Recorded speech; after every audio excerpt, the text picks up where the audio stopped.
What's going on, B's and G's? Oh my Alex, God. welcome to the Jam Pack podcast. It's my week, and we're doing Ranked of Kanye West. Thought I'd do a nice, easy one that we all know. Yeah. We do love Kanye. We do. We all love I'm here Kanye. with Joe Hello. and Mickey. B's and G's? It means boys and girls. Yeah, I get that. Right, let's get right into it. So we'll go through. Yeah, let's go through the albums chronologically. No, I was going to and say. then rank them at the end. Rank them at the end. Do rank. Oh, okay, that's cool. Oh, you're just keeping it because you haven't told us your ranking. Oh, God. All right, so it's College Dropout first. Yeah. I personally love this one. I just think it's as well coming in from like all the gangster rap, and you sort of get that in like the last call where you sort of hear like him going on about, I didn't want Jay-Z to rap on this song and be like all introspective. I wanted him to be like the Izzo sort of dance type Jay-Z, and I think that's sort of the thing that you get. He just sort of wanted to do his own style and he just wanted to venture out, and I think it was a brave step of him to go for, listening to that final track and the story that he had to go through to get the album. It's an important album, and I don't think anyone can discredit that. Yeah. It's the debut album. It's basically the solo birth of possibly the most influential Artist ever. Probably one of the most influential artists ever. If you're talking about the amount of people he's influenced and the numbers, Genres that just he's everything. influenced. Through the Wire. Great song. I think that's the chipmunk soul rap and all the sampling and the production. You could just see it all just sort of start here, and it started in such a great place. Oh yeah, He's years ahead of his time. 100%. He always is, but this album especially just highlights it. It highlighted the talent that he had so early on. Yeah. I think What year was it released? 2003. Yeah, I thought it was 02 or 03. So somewhere in that range. Yeah. But compared to other music of the time, he was so different, so experimental, and that's what I like about the album. Yeah. That was Jesus Walks. All Falls Down. I think as well the topics that he went through as well. Like I think the fact that going about family, going about school, going about like the politics Relatable side of topics. it. Yeah, relatable to everyone. It's a punk rap album without sounding it. He's talking about things that you don't necessarily hit. Never mind getting radio play. Yeah. Like the Jesus Walks, when 100%. and he wanted that to be it was a lead off single, wasn't it? He played that for like loads of people to try and get a deal, and everyone said no, and it was like the main single from it. That's like the main song that you take from the album. Like what's one of the noises that everyone recognizes? The Yeah. ho. Everyone knows exactly. it. It's and it just shows like it was the start of like a man who was clearly never going to say. I also think in the first two Kanye albums, his lyrical ability is insane. Including Graduation as well. I think just the bars and the wordplay just go so well. But I mean, we'll get to his best verses later. Right. Next up, College Dropout. This is late registration. A late registration. Sorry, I confused myself. Come on, Kanye stands here. I'm a bit behind because I've not got my notes in front of me or anything, and I forgot which one we just did. Is he going noteless? He's going in raw. Raw dog. Late registration, anyways. I think it's a good follow up to College Dropout. I think because he spent like $2 million on like production and like the samples and stuff. I think as well some of the bars like We Majors stand out for me. Gone as well. The is it Otis Redding sample? I think so. Diamonds of Sierra Leone. It's Adam Levine's best work. I think as well, that's another thing though. It's to say that that's a joke. He does bring out a lot in artists. Heard 'Em Say is a good song. Heard 'Em Say is a great song. Yeah, I from know. an That's what I'm saying. An artist who I think is bad is on it. Exactly. That's what I mean. He brings out the best in artists. Because as well, he's got Touch the Sky. Lupe Fiasco's verse on that is really good. Gold Digger. Classic. It's got Jamie Foxx You kills it. What's going on? But that's only because he played Ray in the film, isn't it? That's true. But it's a great album. It is a great. I think that's as well. Like I think just the bars, the instrumentals, they just all work so well. As well, he keeps up with the politics. He starts talking about crack music, the sort of scene in Chicago, and how it's bad for everyone, and how the government gave everyone AIDS. Yeah, and how George Bush doesn't care about black people. That's a classic. I love that so much. It's another staple for Kanye. I think so. Yeah, Solid. definitely. It's a great follow up I think it's a sound that people would have expected, but it has its own things that separate it. Yeah, from the college dropout. I think the way that he just sort of moved on from that, he just went about it in the right way. Yeah, and he sort of progressed at the same time. But he kind of allowed himself to build that, like, kind of. He has what in 5-10 years time might be considered 2 classic albums under his belt already, and that allows sometimes an artist like Kanye to go and do whatever he wants, which is what he does. Yeah. Well, you can bring him into the GOAT discussion. Yeah, because he's been around for so long, and like you said, first 2 albums, classics. Yeah. Influencer, ahead of his time. I think greatest. He can be brought into the greatest hip hop artist of all time. Yeah. In terms of like everyone, like like the kind of thing, like when people say like hip hop or rap, I always separate the two. Yeah, because a great rapper might not be a great hip hop artist. Yeah, I think hip hop involves more creativity. But we'll move on. Yeah, we'll move on. We don't want to get into that.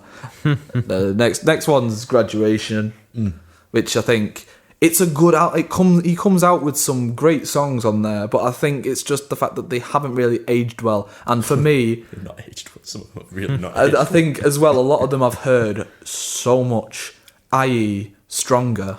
Stronger still slaps my cheeks though. Yeah, I think hearing it again, because I've just put it off for such a long time. But yeah, I think just the one thing that sort of tears this album down for me is just Drunken Hot Girls. Solely Drunken Hot Girls. I hate that song so much. I don't know what it is. I don't know why. I just don't understand the purpose. I have to admit, it's not one of the best on the album. But really the album itself still, it glues together well. Yeah. It feels more like a album than a collection of singles, which the other 2 were more like that. I mean, they were still albums, but Graduation especially is more glued together. It's the start of another change. Yeah, a different chapter in like what he wanted to do with his music. Because he dropped the soul's gone.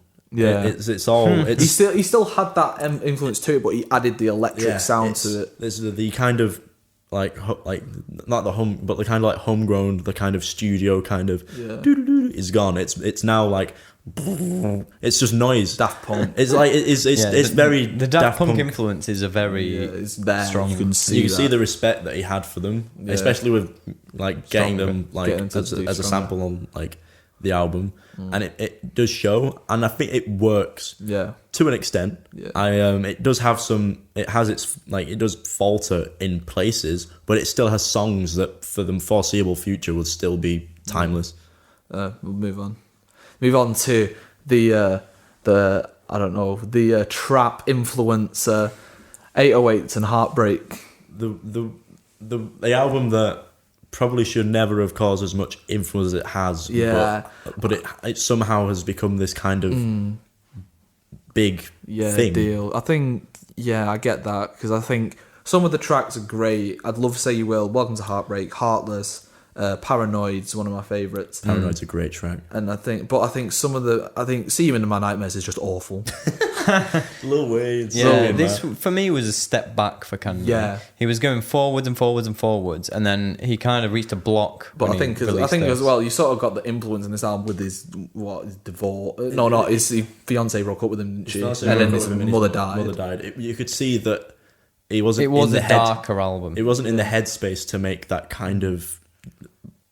I don't know, that kind of like hip hop, like uplifting chipmunk soul inspired sort of deal. You could tell that the kind of the soul in him was gone. And I that's why I like this album a lot, because you do like the strip back of the kind of sonical sound of it. It's like you're seeing a strip back Kanye West, because what's Kanye West without his his production and the kind of the noise, like what he makes, the sounds that he brings, and they were stripped away. Like he intentionally he had very little to work with in terms of like what he's used to. I think that was the whole point of it, like the 808s and sort of bringing that back, because that wasn't really used anymore. And I think as well, like, because there's the minimalism on Say You Will, there's the minimalism on Love Lockdown with the drums. I love Love Lockdown, and I think you can hear that on Bad News as well. But I think you get to Paranoid, and then the bad News, See You in My Nightmares, Coldest Winter, and Pinocchio Story just don't really work for me. I really like Pinocchio Story. I like the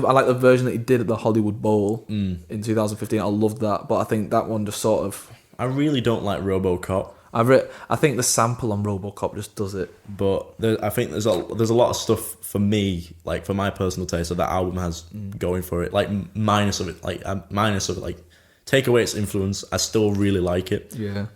I think the sonic sound of it is like, if you're in that mind space, is a perfect thing to dive into. So I think basically what I'm going to say for this album is that it's overrated.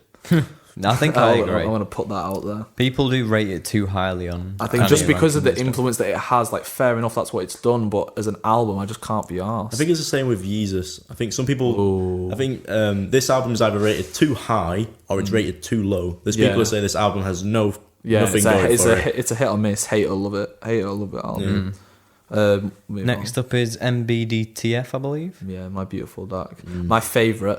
My top 10 album. Spoiler. Yeah, go to the first episode, please. And I love this album. I just love, because obviously he was the bad guy, wasn't he, coming into this album? He had the Taylor Swift incident as well, and just the whole image that he brought with that. And then he just came up with this album. His best verse on Gorgeous, like those 3 Kanye verses are amazing. He had everybody. There was a turn. He did 808s at the time, really not well received. Yeah. He did the controversy with Taylor Swift, and because Taylor Swift was like, you know, the lovely like new like innocent, babe to like become big. He had all of the mainstream media dogging him, and then you had all of the hip hop fans dogging him because he did 808s. And I think he just used that influence to just sort of make this fuck you to everyone. It was a comeback, but I think it's overrated, because I think the only reason people see it as so good is because it followed 808s. If he released that as his second album or as his 7th album, it'd have been completely different. Kanye, it was just the timing. I get that. I think Kanye is someone who's, if you took Kanye away and you had somebody else doing the albums, and they didn't have the same story or they didn't have the same timings as Kanye West. Would they be considered as good? I feel like I don't know. I think I think the context definitely adds an element to it for me. But I think as well, like the professionalism that he took for this album, like the production on it, it's just so, for me, I just feel like it's all set and he knows what he's doing with every single track and it's all there. And I think there's definitely an image that he's trying to go for, and I do like that about it. Even though there's not that many, like they're not necessarily not that many, but there's tracks on the album that I enjoy, but I wouldn't come back to like often. Like I get that. I'll listen to him in the full context of the album, but I won't be like that. I want that in my playlist. Yeah. In terms of production throughout it, though, it's produced beautifully. I was like, the production on it is it's out of this world, and I think that's what kind of is the tipping point, whether people think it's a fantastic album or whether people just think it's a good album. Oh, I'd just like to mention we aren't including Watch the Throne and Kids See Ghosts, as they are not Watch the Throne. Kids See Ghosts got 10 though. But it's not a Kanye album. Yeah, I know. Because they're both collabs. That's what I think. I think it's more interesting rating them this way, though. Yeah.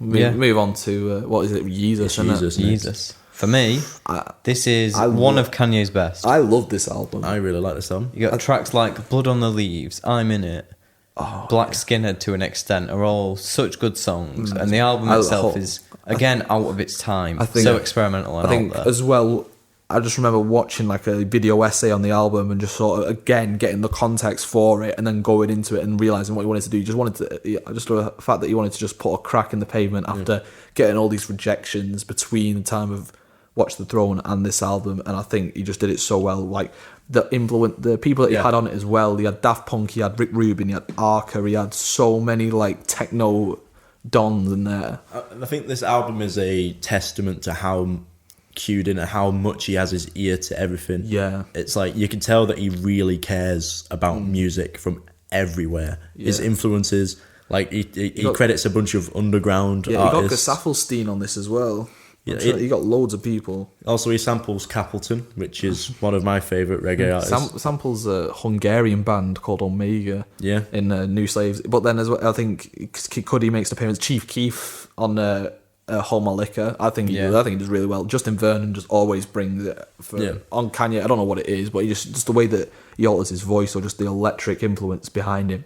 I mean, Kanye's just got the musical know-how. He can anyone who features on a Kanye track, Adam Levine, for example, Rick Ross, does well. It just always is a good song, even if it's got a feature. You'd think, oh, that's not going to be good. Because I think if we're gonna I'm just gonna he made Designer sound good as well. You listen to that's his thing. We'll get on to that. We'll get on to that. I mean, we may as well. I mean, has anyone else got anything to say about Jesus? I would just this is the 808s effect. Either people really don't like it, or people really like it. I prefer this to 808s though. I think it's just the sound direction that he took with it. I feel like this is more like, because it's a lot darker sounding than 808s. I feel like it's just taking it to another level. This is more at my kind of like my alley when it comes down to it. Also, it has songs that you hear the production on it and you like, ooh, like it's just dirty. Like On Sight and New Slaves, the bass on that and the way it rattles it's amazing. Move on. We want to is it Life of Pablo? And it is, yes. I think this album just gets a Life of Pablo.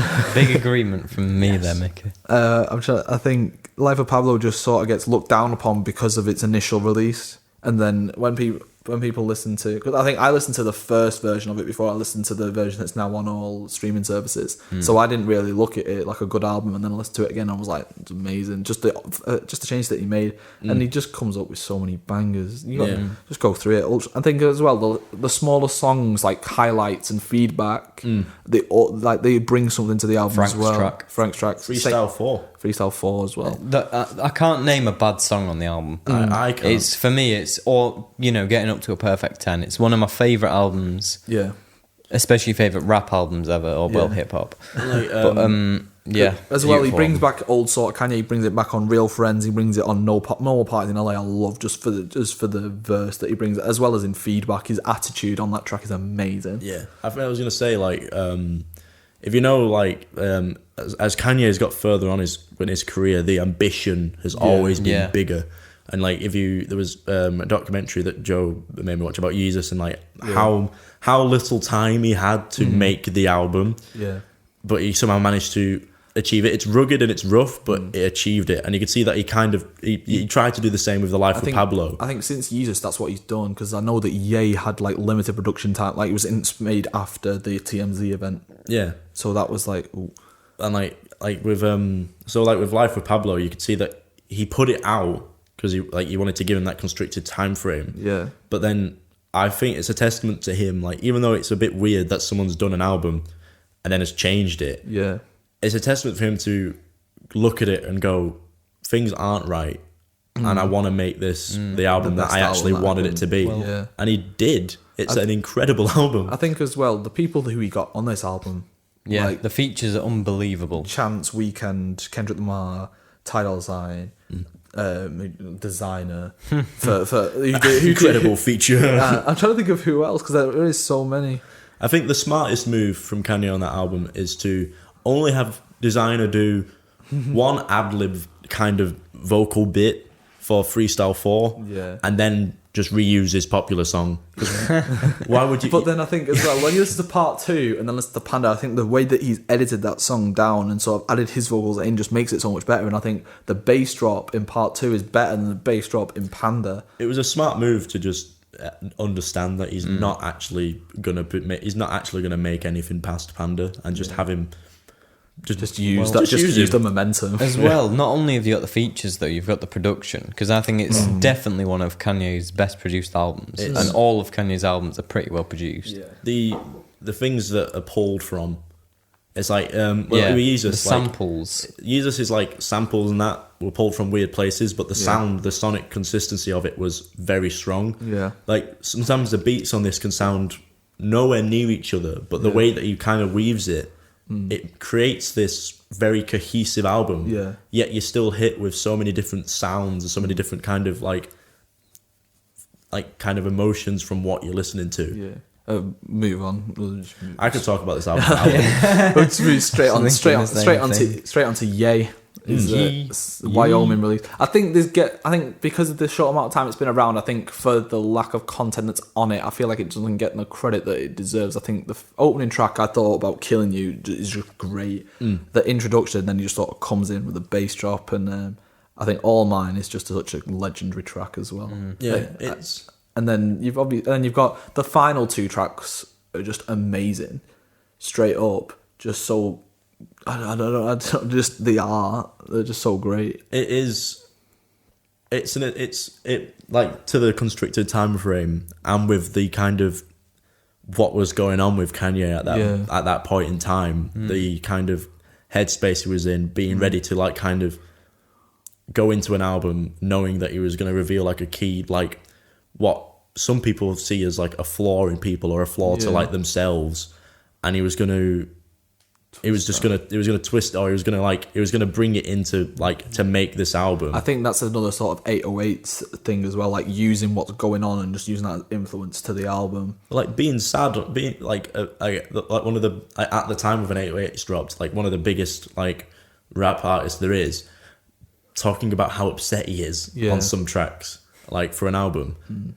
And then you also have Ye, where he's talking about his mental illness. Bipolar. I just love how he calls it a superpower. I think that's quite cool, because I think when you sort of look at like the emo rap scene that was around at the time as well, it was all sort of miserable. Yeah, it's like self-pitying, but the way he's talking about it, it's more self-motivating. And even though the album's got like, you know, bleak imagery and depressing parts, but it's the way he does it doesn't make you feel like. And I think it's so bad. I think it's honest as well. Violent Crime's definitely about his kids, and Wouldn't Leave as well about Kim Kardashian, and like the backlash that he got, and she just stayed with him. And then same on I Thought About Killing You. It's how honest he is on it. Vocally, he sounds like there's no like auto-tune or altering of his vocals on this, and like with 808s, even though he was sad, you couldn't really hear it because it was the vocals are altered. Yeah. But here you're hearing him like it's raw. You're hearing voice like his voice like crack or change like parts. You're hearing him kind of